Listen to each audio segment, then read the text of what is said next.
Hey guys, I am Tanya K. I bet you've been wondering why I haven't put any Buffy reviews up in about a month. Well, I'm approaching my late 20s, believe it or not. My 28th birthday is just around the corner.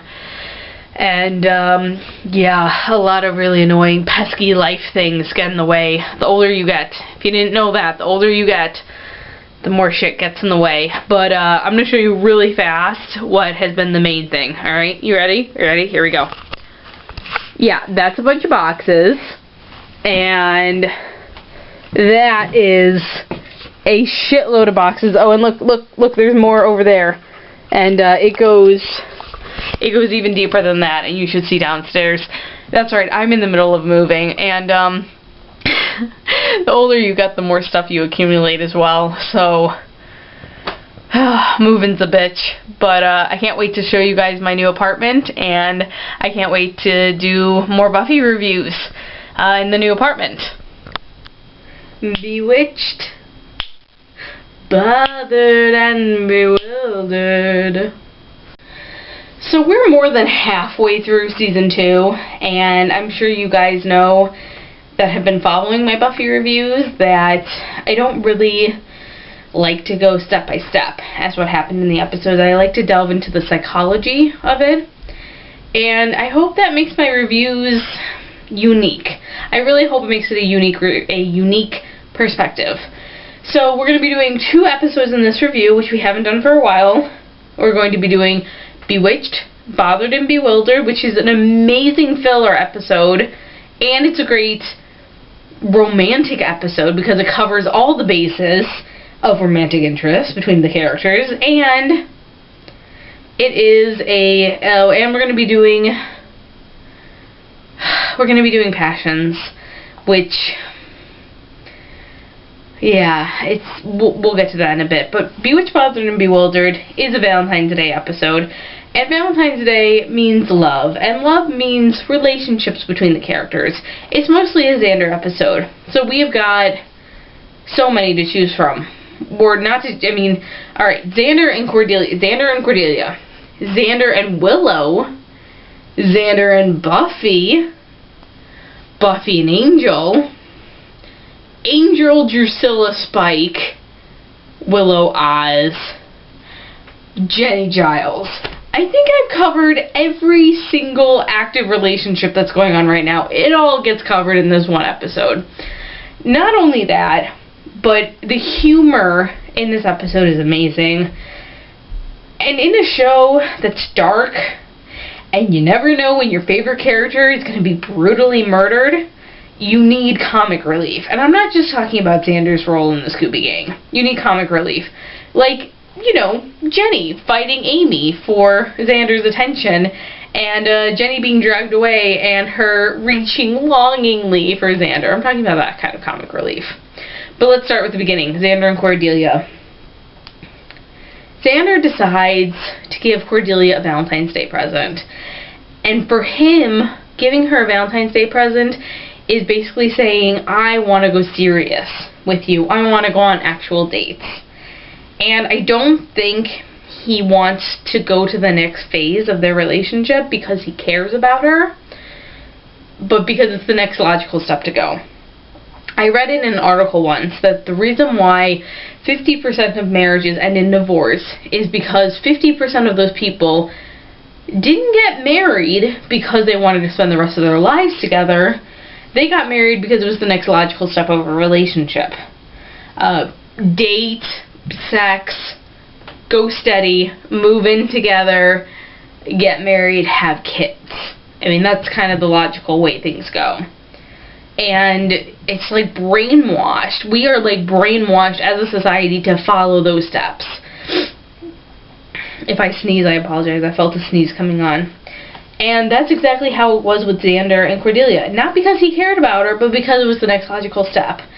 Cordelia, however, started to get feelings for Xander. And yeah, Cordelia is growing as a person, and yes, I beat this horse to death. Every single review I do, I'm all about Cordelia growing as a person and as a character, but I wonder if it's more simple than that. If it's because she's a girl. As women, speaking as myself and the female watchers, it's netted in us to find an appropriate partner and nest with them, because that's our soul, that is our sole purpose. Primarily speaking, that is our sole purpose. As for men, their sole purpose, their gut instinct, their primal drive is to spread their seed and carry on. And so Cordelia starts to feel something because she likes Xander or because she found a good mate. I like to think it's because she starts to feel something for Xander, and even though Xander has a lot of flaws, and through these reviews I've discovered all these flaws because I think I've delved more into the characters. I've been forced to delve more into the characters because of these reviews. I think I've been able to see them, as opposed to when I was 13 years old, 12, 13 years old, watching these episodes, and I just was like, Xander's amazing! But I really want to say that, and I really want to believe that Cordelia starts to fall for Xander because he's a good guy despite his flaws. And as Xander grows up and he goes from being a teenager to being an actual man, he becomes a better person, and he really does start to fit into that role of being a good man, of being a good human being, of being someone who should be a fucking champion. But that's later on in the series, and right now he's just a high school kid. He's just a teenage boy. And so he gives Cordelia this Valentine's Day present, not because, you know, he feels something for her, but because it's the next logical step. But Cordelia is still Cordelia. They pull the reins back a little bit, and she breaks up with him. And he's heartbroken, because who wants to get broken up with? So he casts a love spell, we all know that, and it sets off a chain reaction where we cover every single relationship. Buffy and Xander. Xander will always be in love with Buffy. Even though I don't think he loves Cordelia, and I don't think he ever does love Cordelia, I think maybe in a few years he'll start to appreciate her and appreciate what they did have, and start to understand that he was an idiot for letting her go. It's different with Buffy. He loves Buffy, and who can blame him? Buffy is a slayer. She's the slayer. She is a champion.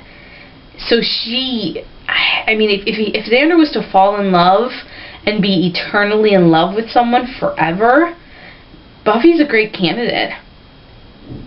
And he loves her so much that when the opportunity to actually have sex with her, when Buffy is under the spell, he turns it down because it's not real. That's how pure his love is for her. And I want to say that that is the first truly noble stand-up thing he does ever of the entire series. That is the first thing he does that is real and really worthy of something, is him turning Buffy down. And you know, Buffy and Angel aren't going anywhere. Angel may have become Angelus, but he's not going anywhere. And Angel being Angelus, well, he was with Drusilla, and then Drusilla was with Spike. So there's that love triangle going around. And that is going to continue through the rest of the season. And that love and that jealousy is going to fuel a fire that will cause these characters to act a certain way. Meaningly Spike. But this episode just hints at it a little bit more. You know, it's like just pokes it a little bit more. And Willow loves Xander because she's always loved Xander. I'm not exactly sure why. I mean, I understand why, but I'm not, at the same time, I'm not exactly sure why she loves Xander, but she does. And Xander, of course, turns her down because he doesn't feel that way for her because he's a teenage boy. And when you don't feel that way, I think it's because he's not physically attracted to her. And when you're not physically attracted to someone, speaking from a teenage boy's point of view, it's just not going to happen. So there's that. Oz, however, feels the need to defend Willow's honor because Oz truly loves Willow, because Oz is one of those guys where he's really special, and he is able to see the light inside of Willow. He is able to see the person inside of Willow, not who she is, but the person she's going to be, because we all know Willow is going to be fucking kick-ass as hell. She's right up there with Cordelia in terms of how much a character grows. And so he goes to that place to defend her honor. But yet at the same time, he's able to stay true to himself with the character. He goes to her honor to punch Xander, but then he stays true to his character and kind of is like, and he helps Xander up. And then there's Jenny and Giles. Really, the only thing between Jenny and Giles is that we're reminded of it again when Jenny used the excuse to talk to Giles just to get closer to Xander because he's under the spell. But in the end, the spell is broken, and it's interesting, everybody learns something. At the end of these episodes, everybody learns something. They come out of the spell, and they are a little bit better for it, or they know something they didn't know before. Buffy appreciates Xander more. Xander, I don't want to say he appreciates Willow more, but he recognizes his faults, and he recognizes that Willow is special, and he needs to walk a delicate line with Willow, because if he wants to keep that friendship, he has to walk the delicate line. Willow, I would want to hope that she realizes what Oz will do for her. And then we go right into the next episode, which is Passions. This is an interesting point. I watched it with Zinni, of course. I'm rewatching the whole series with Zinni, and Zinni wanted to know, why does Angel keep talking throughout the episode? Because she was more important about the storyline. But of course, from a true Buffy fan's point of view, we understand the storyline. The overview gives it a nice touch. But this storyline is all about Jenny. She gets her own storyline, and it makes sense because it's the last storyline she's really ever going to get. She needs to redeem herself to the Scooby Gang. She not just say she's sorry to Giles and get back with Giles the way they were before, and not just say she's sorry to Buffy to get back in with the Scooby Gang. She has to go above and beyond that. And I never really sided with the Scooby Gang for kicking Jenny out.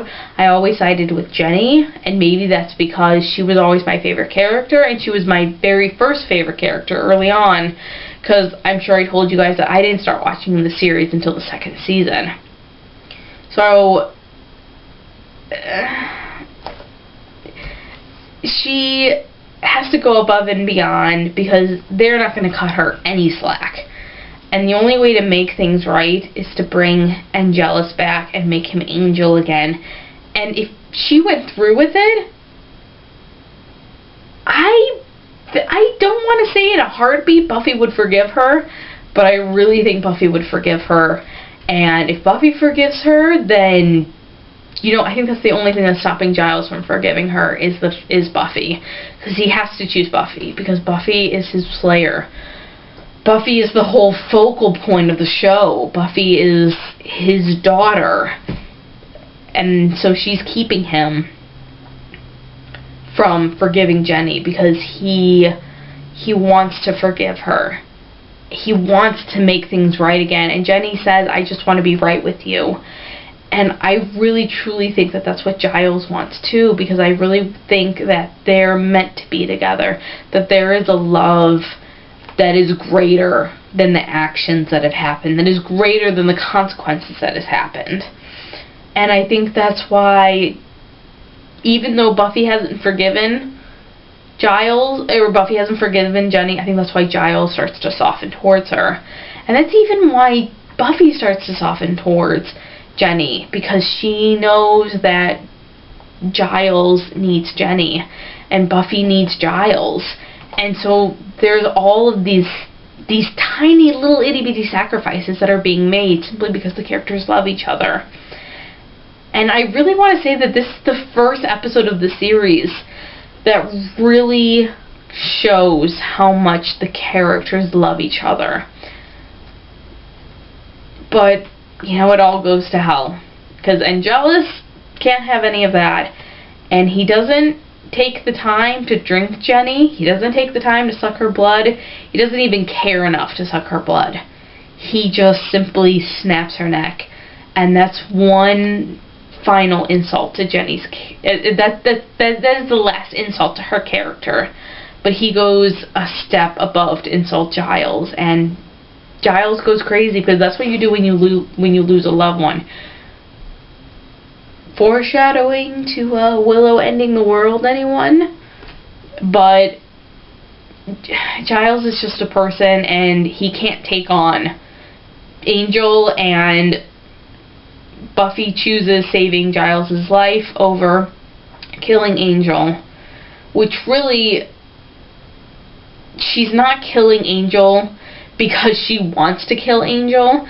If she had killed him, she only would have killed him in honor of Jenny, and not even in honor of Jenny, because Buffy didn't care for Jenny that much at this point. She would have killed him in honor of Giles' honor, but it doesn't happen. And the interesting thing is that Spike stops Drusilla from going in and helping the fight, which is great, because Spike kind of wants Angel to die.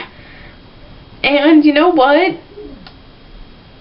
Drusilla has enough faith that Angel will be okay. And she's also okay with siding with Spike. Does Drusilla love Spike or Angel more? I don't think she really truly loves either of them. We are talking about a creature without a soul. But I think she loves Spike more, because Spike fell in love with her, and I think she loves him because of that. And I think Drusilla only fell for Angel because she was insane and she had no one else to lean on but Angel. This is a really great debate topic, and I would love to hear everyone else's thoughts. Does Drusilla love Angel, or does she love Spike more? In the end, Buffy says, "I'm sorry I couldn't kill him for you. I'm sorry I couldn't kill him for her." And there's a wonderful score for Jenny, which is available on the Buffy Score soundtrack. I definitely recommend checking it out. And Giles says that he lost a lot of people, but Jenny was the first one he loved. And this doesn't necessarily close the book on her character, because you can't close the book on a character when it's a great TV show. She does come back a few times in flashbacks, and her spirit is prevalent throughout the rest of the season, especially because throughout the rest of the season we're dealing with Angelus, and whenever he comes up, the murder of Jenny kind of always goes hand in hand. But one interesting fact is that Joss Whedon wanted Angelus to kill off the character, to prove there is no going back, to prove that this character is serious. And he was originally supposed to kill off Oz, but the fans had such a strong reaction to Oz that Joss Whedon had to keep him around, so Jenny was the next best person to kill off. But Angel is truly gone, and it really sucks that somebody had to die in order for Buffy to see that she has to kill Angel. I probably am not as sympathetic as a lot of people are, because everybody knows that I don't care for Buffy and Angel. But she's ready to kill Angel now. So what will the future hold? I don't know. We'll have to wait till the next episode. I've been Tanya K, and I'll see you next time to see what happens. Bye.